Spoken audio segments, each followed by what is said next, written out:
하나님의 사람들의 인생의 목적은 단 하나입니다.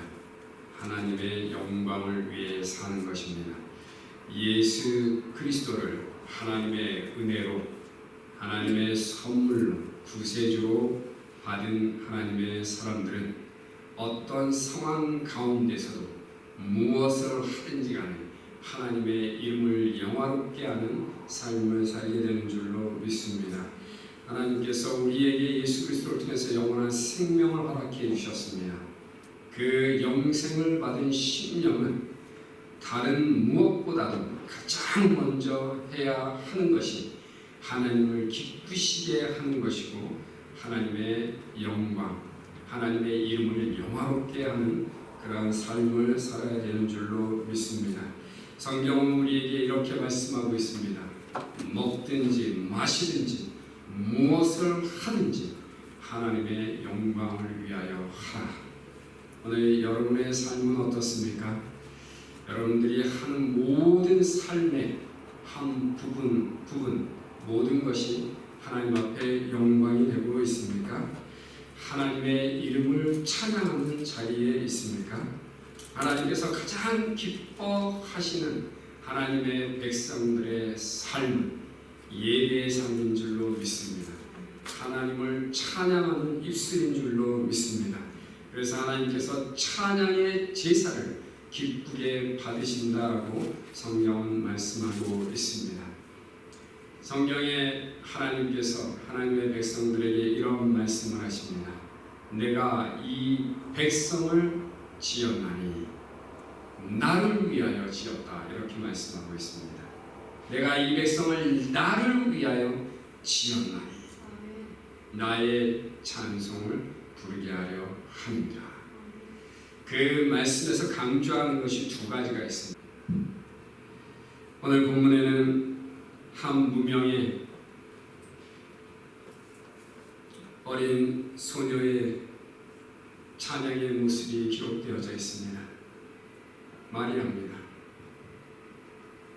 작은 마을의 가난한 처녀가 한 천사의 방문을 받고 당황스러웠습니다. 그러나 하나님의 말씀을 믿음으로 받고 순종했습니다.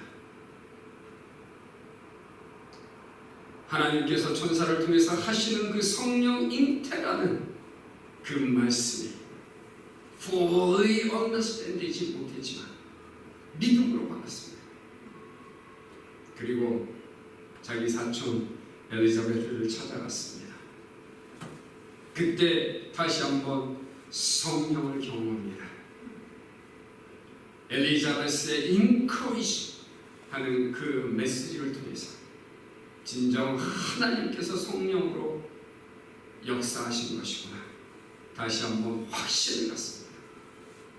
그리고 나서 지금 오늘 본문에 그는 하나님 앞에서 찬양으로 하나님의 이름을 높이고 있습니다. 그는 유명한 자가 아니었습니다. 가난한 자였습니다. 영적으로 뛰어난 사람도 아니었습니다. 그녀가 알고 있는 건 단 한 가지, 하나님은 살아계시다. 창조주 하나님, 그것을 믿고 있었습니다. 그 당시에 유대 사람들, 이스라엘 사람들은 다 살아계신 하나님을 믿죠. 창조주 하나님을 믿습니다. 그러나 그가 경험하지 못했던 부분들, 성령으로 잉태한다라는 것, 크고 놀라우신 일을 행하시는 그 하나님을 삶 가운데서 경험하지 못했던 겁니다. 그래서 처음에 힘들었죠. 당황스러웠죠. 그렇지만 믿음으로 받았을 때 하나님의 성령이 깨닫게 하시고 더욱더 확신을 갖게 하셨습니다. 그렇기 때문에 그녀가 하나님을 찬양하게 된 줄로 믿습니다. 여러분, 살아계신 하나님 믿으시죠? 창조주 하나님 믿으시죠? 날마다 성령으로 여러분의 삶 가운데 역사하시는 그 하나님을 만나십니까? 매일 만나시기를 주님의 이름으로 축원합니다. 마리아가 하나님 앞에 감격적으로 아름다운 찬양을 올려드릴 수 있었던 이유는 개인적으로 하나님의 은혜를 경험했기 때문입니다. 어떤 은혜를 경험했습니까? 그의 찬양의 내용 안에 보게 되면 첫 번째는 하나님의 긍휼히 여기시는 그 긍휼하신 하나님을 경험합니다. 그리고 그 긍휼의 하나님을 찬양합니다. 또 하나는 능력의 하나님을 찬양하고 있습니다. 하나님이 긍휼히 여기셨다라는 것을 그녀는 입을 통해서 고백합니다. 천한 나를 돌아보셨습니다. 비천한 나를 돌아보셨습니다. 이렇게 고백을 합니다. 그 말씀은 자격 없는 나를 하나님께서 은혜의 도구로 영광의 도구로 사용해 주셨다라는 고백입니다. 아무런 자격 없는 나를 하나님께서 특별히 선택하셔서 자기를 메시아를 잉태할 수 있는 그러한 도구가 되게 하셨다라는 것을 그녀가 깨닫고 감사의 찬양을 하나님 앞에 올려드리고 있는 겁니다. 여러분 생각해 보십시오. 미혼입니다. 티네이저입니다. 아이를 임신했다라는 것이 큰 기쁨이 되겠습니까? 두려울 수밖에 없는 거죠. 그런데 그녀는 이제 큰 기쁨으로 하나님 앞에서 하나님께 찬양으로 영광을 올려드리고 있습니다. 왜냐하면 그녀가 임신한 그 아이는 바로 메시아이기 때문입니다. 일반 아이가 아니라 평범한 아이가 아니라 이스라엘을 회복한 메시아, 하나님의 백성들 모든 세대에 태어난 하나님의 백성을 구원할 유일한 구원자임을 그녀가 알았기 때문입니다. 하나님은 지금도 비천한 자를 돌아보십니다. 하나님께서 능력자들만 사용하시는 것이 아닙니다. 부자들, 권력자들만 들어서 사용하시는 것이 아닙니다. 가난한 자들, 병든 자들 다 돌아보시면서 하나님께서 그때그때 필요한 자들을 선택하시고 축복하시고 사용하시는 줄로 믿습니다. 바울 사도가 얼마나 뛰어난 사람이었습니까? 그의 가족적인 배경을 보게 되면 잘 살았습니다.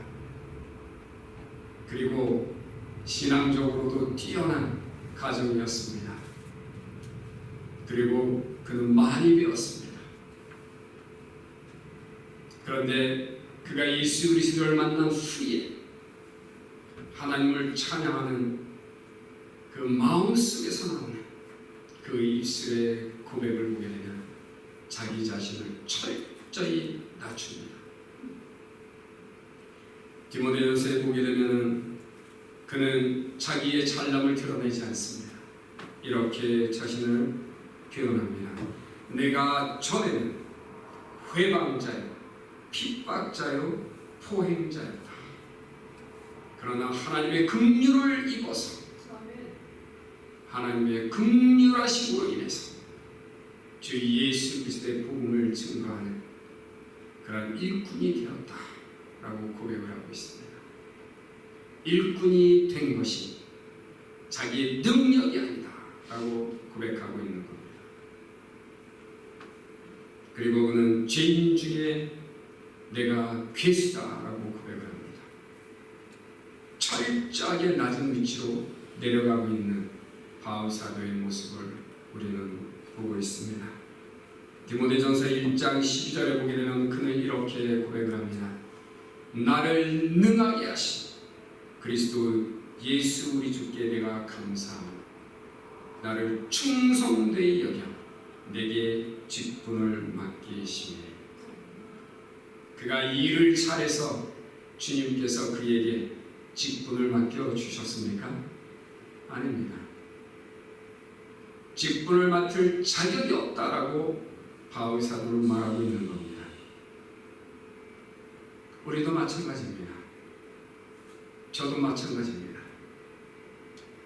제가 주님으로부터 부름 받았을 때, 소명 받았을 때, 그리고 지금까지 제가 좋아하는 말씀 중에 하나가 지금 읽어드린 디모데전서 1장 12절 말씀입니다. 나를 충성되이 여겨주셔서 나에게 긍휼을 베풀어 주셔서 나에게 이런 직분을 맡겨주셨습니다. 이런 고백을 아직도 하고 있습니다. 저는 하나님 앞에 설 때마다 늘 생각하는 성경 구절이 또 하나 있습니다. 고린도전서 1장 27절 말씀입니다. 역시 바울 사도의 고백입니다. 그리고 하나님께 선택받은 하나님의 사람들을 바라보았을 때 그가 느낀 것을 말하고 있습니다. 이 말씀이 오늘 여러분의 마음에 들려지시기를 주님의 이름으로 축원합니다. 이 말씀이 이렇게 시작됩니다. 하나님께서 세상에 미련한 것들을 택하사 하나님께서 세상에 약한 것들을 택하사 하나님께서 세상에 천한 것들을 택하사 하나님께서 세상에 멸시받는 것들을 택하사 하나님께서 세상에 없는 것들을 택하사 하나님의 성령이 바울 사도의 마음에 감동하셔서 하신 말씀입니다.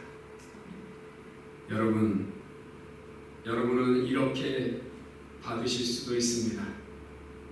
하나님께서 세상에 지혜로운 것들을 택하사 하나님께서 세상에 강한 것들을 택하사 하나님께서 세상에 귀한 것들을 택하사 하나님께서 세상에 존귀한 자들을 택하사 하나님께서 세상에 부한 것들을 택하사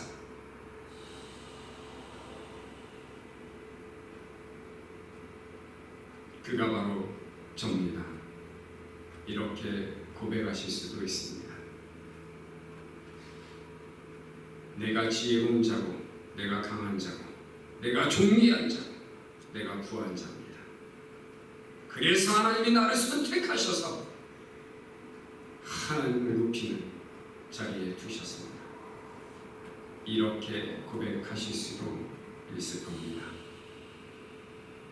그렇게 생각하십니까? 저는 여러분의 마음 가운데 그런 고백이 없기를 진심으로 주님의 이름으로 축원합니다. 그 다음에 말씀의 내용이 이겁니다. 이는 아무 육체라도 하나님 뜻에서 자랑하지 못하게 하려 하십니다. 하나님 앞에서 자랑할 수 없게 하시기 위해서 하나님께서 이렇게 부족하고 연약한 사람들, 그러한 사람들을 선택하신 줄로 믿습니다. 오직 주만 찬양하게 하시기 위해서. 왜 하나님께서 마리아를 선택하셨겠습니까?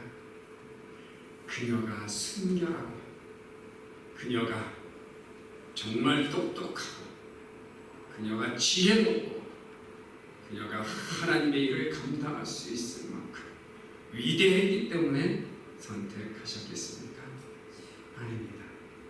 그녀도 우리와 똑같은 사람입니다. 하나님의 은혜로 그녀를 선택하신 겁니다.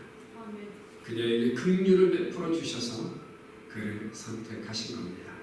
그것을 마리아는 깨달은 겁니다. 그래서 자기 자신은 비천하다라고 표현하고 있는 겁니다. 은혜 받은 자의 입에서 나와야 할 것. 하나님, 천한 나를 들어서 사용해 주시니 감사합니다. 그런 고백이 있어야 될 줄로 믿습니다. 마리아는 또한 자신에게 크신 능력을 행하신 하나님을 찬양하고 있습니다. 49절 말씀 보게 되면 내게 행하신 위대한 일을 찬양합니다 라고 고백을 합니다. 내게 행하신 일, 능력을 경험한 겁니다. 지식적으로, 논리적으로, 이성적으로, 합리적으로 도저히 이해가 안 되는데 살아계신 하나님께서 그 일을 이루셨다라는 것을 그는 온전히 체험한 겁니다. 그것이 무엇입니까? 성령의 잉태입니다. 신비의 사건, 아직도 세상 사람들이 이해할 수 없는, 풀 수 없는 문제. 여러분은 성령 잉태가 충분히 이해되어지고 있습니까? 충분히 이해될 수 없다라고 할지라도 여러분 하나님께서 허락하신 믿음이 있으면 깨달아지는 줄로 믿습니다. 살아계신 하나님께서 어떻게, 보이지 않는 하나님께서 어떻게, 창조주 하나님께서 어떻게, 비물질이신 하나님께서 어떻게 물질 세계에 들어오시고 물질 안에서 잉태되어질 수 있을까? 불가능한 일입니다. 말이 안 됩니다. 어떻게 한 처녀의 몸 안에 하나님이 들어가셔서 그리고 그 안에서 다른 생물질처럼 뼈가 생기고 오장육부가 생기고 그리고 자라서 태어나실 수 있을까? 믿기 어려운 내용이지만 우리는 믿어지는 줄로 믿습니다. 이게 믿어지지 않는다면 여러분 창조자 하나님을 믿지 않는 겁니다. 하나님께서 스스로 존재하신다는 것을 여러분 믿으십니까? 스스로 존재하시기 때문에 하나님인 겁니다. 이 세상에 존재하는 모든 것들은 스스로 존재하시는 하나님으로부터 나온 줄로 믿습니다. 모든 물질 세계는 비물질이신 하나님을 통해서 만들어진 줄로 믿습니다. 무에서 유를 창조하시는 하나님, 그 하나님을 우리는 믿고 있습니다.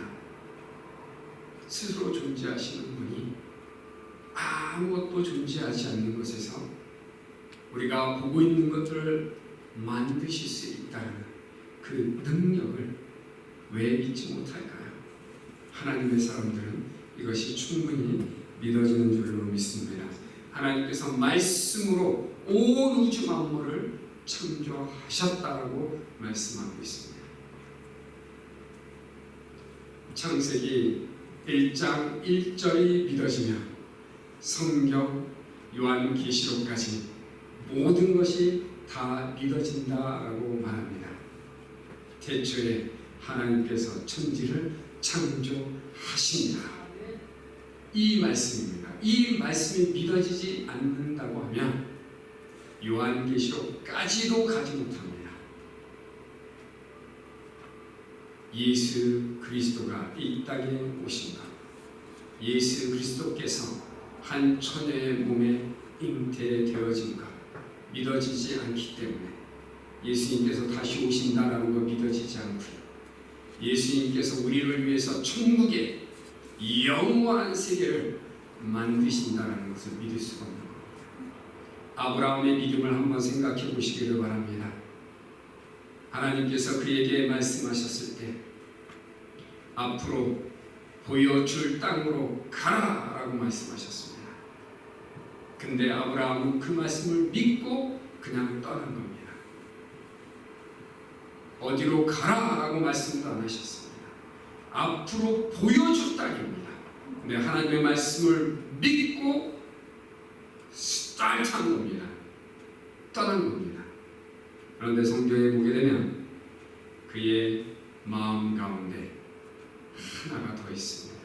중요한 겁니다.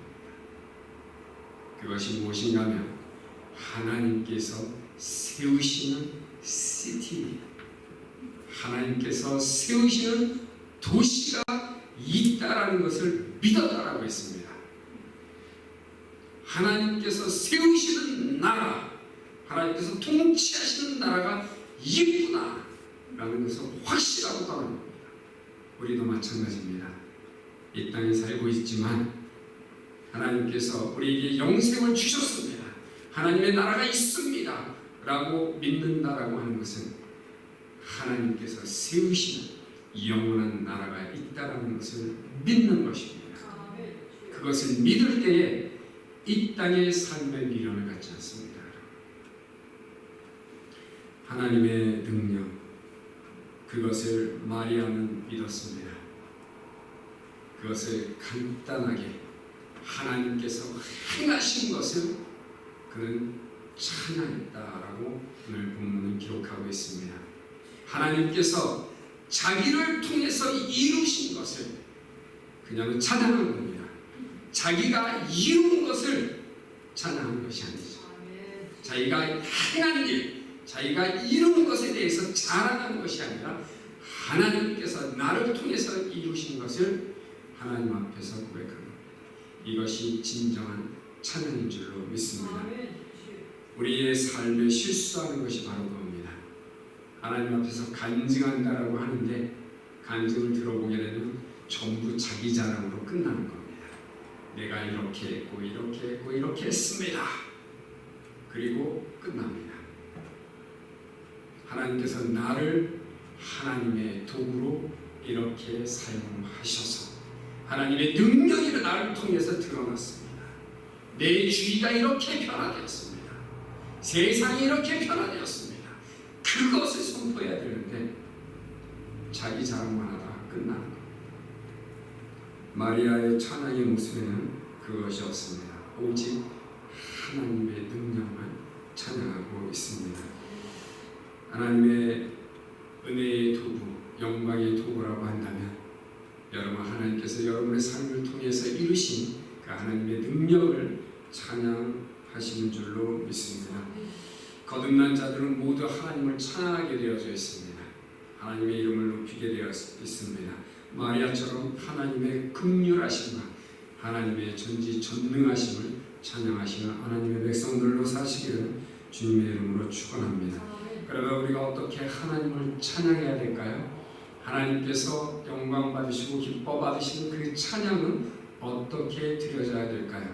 오늘 본문에 보게 되면 마리아가 하나님 앞에 어떻게 찬양을 드리고 있는가 그 모습을 발견하게 됩니다. 첫 번째는 온전한 마음으로 찬양을 드려야 한다는 것입니다. 본문 가운데 보게 되면 마리아가 이렇게 고백을 합니다. 내 영이, 내 마음이 하나님을 찬양합니다. 이렇게 고백하고 있습니다. 내 영이, 내 마음이 온전한 전인격적인 인격체, 하나님을 향하는 마음, 그리고 살아있는 영으로 하나님을 찬양하고 있다라고 고백하고 있는 겁니다. 영이 없고 마음이 없는 것은 찬양이 아닙니다. 온 마음과 온 뜻으로 하나님 앞에 드려져야 하는 것, 오직 하나님으로 채워져 있는 마음의 상태, 그것이 하나님이 받으시는 찬양인 줄로 믿습니다. 여러분 그냥 노래할 수 있습니다. 마음은 딴 데가 있습니다. 그것은 하나님을 향하여 나아가는 것이 아닙니다. 제가 하나님 앞에 찬양 드릴 때에 계속 기도합니다. 계속 기도하는 이유가 뭔지 아십니까? 찬양을 드리는데 다른 생각들이 막 들어옵니다. 여러분도 경험하셨을 거라고 저는 생각을 합니다. 그것을 지워버려야 됩니다. 빨리 쫓아버려야 됩니다. 찬양을 드리면서도 계속 기도하는 이유가 그겁니다. 오늘도 제가 하나님 앞에 찬양을 드리면서 기도를 2번 드렸죠. 마음속에서는 계속 기도하고 있습니다. 악한 영들이 방해할 때는요, 마음에 감동이 없습니다. 그러면 찬양을 인도하다가도 제가 다시 한번 하나님 앞에 기도를 드리는 겁니다. 찬양을 누가 뺏어갈까요? 마귀입니다. 하나님 앞에 찬양 드리는 것을 마귀가 너무 싫어합니다. 방해하는 겁니다. 계속적으로 방해합니다. 그래서 여러분, 하나님 앞에 찬양 드릴 때에 여러분의 영과 마음이 완전히 하나님을 향하여 갈 수 있도록, 이 마음이 전적으로 주님께 드려질 수 있도록 기도하는 마음으로 찬양을 드려야 될 줄로 믿습니다. 그렇게 안 되면요, 찬양 중에 거하시는 하나님의 임재를 경험할 수가 없습니다. 분명히 하나님이 약속하셨습니다. 찬양 가운데 하나님 거하신다라고 약속하셨습니다. 그런데 왜 찬양 중에 하나님의 임재를 경험하지 못합니까? 마음이 딴 데가 있기 때문입니다. 영이 이미 마귀에게 빼앗겨 버렸기 때문입니다.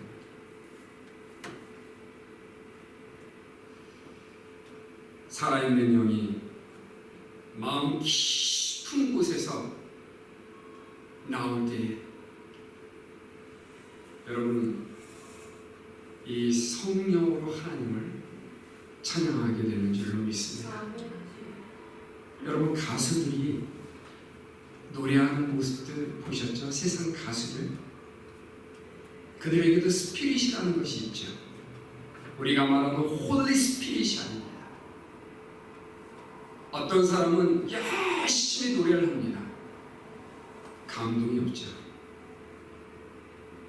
그런데 어떤 사람은 노래를 시작할 때부터 감동이 있습니다. 무엇이 다를까요? 스피릿. 그들은 어떤 스피릿에 붙잡혀서 노래를 하고 있을까요? 하나님의 성령에 붙들려서 하나님의 이름을 찬양하는 하나님의 사람들은 다른 줄로 믿습니다. 성령을 간구하시기 바랍니다. 성령의 임재를 구하시기 바랍니다. 단 한 소절을 하나님 앞에 찬양드린다 할지라도 성령 안에서 찬양하시기를 주님의 이름으로 축원합니다. 두 번째는 존경의 마음으로 찬양드려야 합니다. 마리아는 주라는 표현을 쓰고 있습니다. 구주라는 표현을 쓰고 있습니다. 이 표현이 무엇을 말하고 있습니까? 나의 주님, 나의 구원자, 그 표현이죠. 왕이신 나의 하나님이라고 그냥 부르고 있는 겁니다. 여러분, 왕 앞에서 어떻게 그 왕의 마음을 흡족하게 해드릴 수 있겠습니까? 립 서비스라도 해야죠. 죽지 않으려면, 마음이 향하고 있지 않다 할지라도.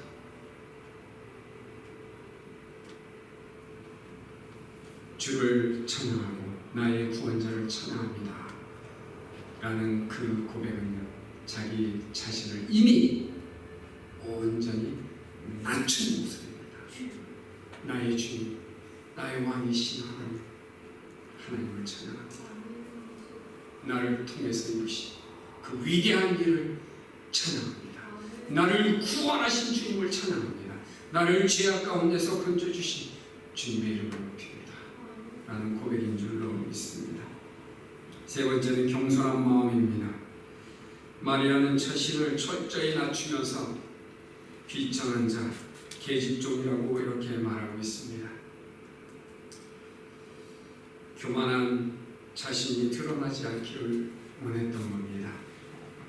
자기를 철저히 내려놓는 그런 아름다운 모습이었습니다. 여러분, 성경에 보게 되면 다윗이 하나님을 찬양하는 모습이 기록되어져 있습니다. 다윗은 찬양의 사람이었습니다. 노래를 얼마나 잘했는지는 잘 모릅니다. 그러나 악기 연주도 했습니다. 찬양의 사람으로 소개되어주고 있습니다. 그는 언약궤가 들어올 때 춤까지 추었죠. 얼마나 기뻤는지요. 하나님의 언약궤, 하나님의 임재를 느낄 수 있는, 하나님의 능력을 경험할 수 있는, 살아계신 하나님을 만날 수 있는 그 언약궤가 자기에게 오고 있어 너무 기뻐했습니다. 그 앞에서 춤을 춘 겁니다. 그의 아내가 미갈이 왕이 방정맞게 그게 무엇입니까? 라고 말을 했죠. 왜냐하면 춤추다가 바지가 벗겨졌죠. 내려갔기 때문에. 여러분, 하나님 앞에서 찬양 드리는 것은요, 형식이 중요한 것이 아닙니다. 체면 다 부리십시오. 하나님 앞에 겸손한 자세로서 1대1의 관계 안에서 하나님은 나를 구원해 주신 분입니다. 나의 왕이십니다. 그런 마음으로 다른 사람의 시선을 신경 쓰지 말고 마음껏 성령께서 감화감동 주실 때 춤도 추십시오. 일어나서 춤을 추십시오. 두 손을 들고 마음껏 악기도 연주하시고 그런 찬양의 사람들이 되시기를 주님의 이름으로 축원합니다. 성경에 보면 사무엘 선지자의 손자가 있습니다. 그는 선지자의 손자라고 해서 거들먹거릴 수도 있었습니다. 많은 사람들 앞에서. 그런데 그는 그 모든 것을 다 내려놓았습니다. 그리고 성갈의 총책임자로서 하나님을 찬양하는 자리에 앉았습니다. 모든 특권 의식을 내려놓았습니다. 찬양하는 일에 자기의 삶을 드렸습니다. 그가 바로 헤만입니다. 그리고 헤만 편에 또 하나의 지휘자가 있었습니다. 많은 시편을 썼죠. 그 시편 고백을 보게 되면 하나님의 능력, 하나님의 은혜를 찬양합니다. 그가 바로 아삽입니다. 그 또한 아름다운 시를 써서 하나님을 찬양합니다. 왜 그들이 다른 자리에서 높임을 받을 수도 있었는데 모든 것을 내려놓고 겸손하게 하나님을 찬양하는 자리로 갔을까요? 그것이 하나님께서 가장 기뻐하시는 것을 알았기 때문입니다. 찬양은 온전한 마음, 존경의 마음, 겸손한 마음으로 드려져야만 합니다. 그랬을 때 하나님께서 그것을 받으시고 우리 심령 가운데 성령으로 감화감동 주셔서 하나님의 살아계신 임재를 경험하게 하시는 줄로 믿습니다. 찬양을 드릴 때 어떤 역사가 나타나는지 아십니까? 하늘문이 열리기 시작합니다. 하늘문이 열린다는 것은 하나님께서 영광 받으신다라는 것입니다. 하나님께서 우리를 만나 주신다라는 것입니다. 찬양 가운데 거하시는 하나님께서 우리 심령을 통치하실 때에 어떤 역사가 나타나는가 하면, 첫째, 죄인, 회개를 하지 못한 사람들에게는요, 회개의 은혜를 허락해 주십니다. 통곡하는 회개의 은혜를 허락해 주십니다. 질병이 치유되어지는 회복의 은혜를 경험하게 됩니다. 그리고 기도했던 모든 것들이 응답받아지는 그러한 놀라운 역사가 나타나는 것을 경험하게 됩니다. 제가 그것들을 경험했습니다. 찬양 가운데 임하시는 하나님을 저의 삶 가운데서 저는 다 경험했습니다. 저는 지금도 메시지를 전할 때마다 하나님의 성령의 감동을 주실 때가 있습니다. 그러나 더 큰 감동을 받을 때는 찬양할 때였습니다. 하나님 앞에 온전한 마음으로, 겸손한 마음으로 하나님을 바라보면서 여러분의 심령 가운데 살아계신 성령으로 하나님의 이름을 높일 때 여러분의 삶에 새로운 변화가 임하게 되는 줄로 믿습니다. 호흡 있는 자는 찬양할지어다 라고 말씀하고 있습니다. 여러분 살아계십니까? 하나님의 성령이 여러분을 찬양의 자리로 이끄시는 줄로 믿습니다. 계속 찬양하시기 바랍니다. 찬양이 멈추었다라고 한다면 다시 찬양하시기 바랍니다. Praise God again. Praise God again.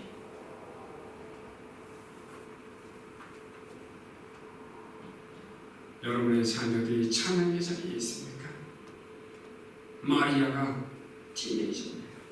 하나님의 은혜와 능력을 경험하고 하나님을 찬양하고 있습니다. 저는 모든 청소년 청년들이 하나님 앞에 투성이